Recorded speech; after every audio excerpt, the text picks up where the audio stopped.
海龟交易法是一套著名的系统化交易方法，最初由商品交易员 Richard Dennis 和 William Eckhart 在1983年创立，用以证明交易技巧可以通过一个简单的规则系统被教授给普通人，而不仅仅是依赖天生的交易才能。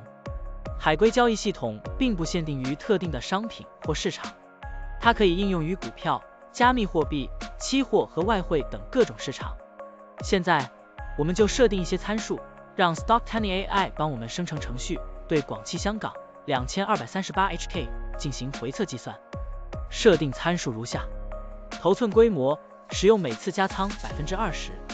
入市信号，当市场价格高于过去20日的最高价时，视为买入信号；反之，低于20天最低价时为卖出信号。加仓策略，每当价格移动到1/2的20日均幅指标 ATR 时加仓一次。运行时间从2023年1月1日到2024年5月10日。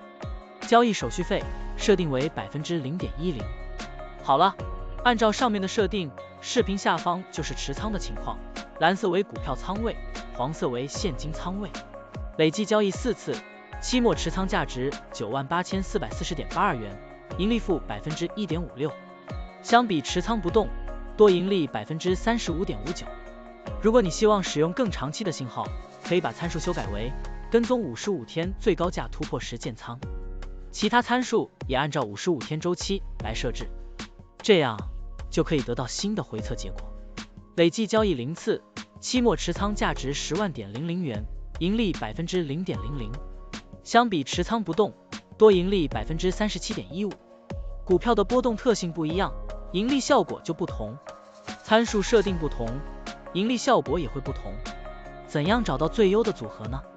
请评论区留言，让 Stocktiny AI 来帮助你。股票调优 AI， 利用 AI 技术赋能您的股票选择与操作。本站内容不构成对任何人的投资建议，您应当基于自己的独立判断做出决策。扫描二维码获取文字稿，欢迎点赞、评论、转发。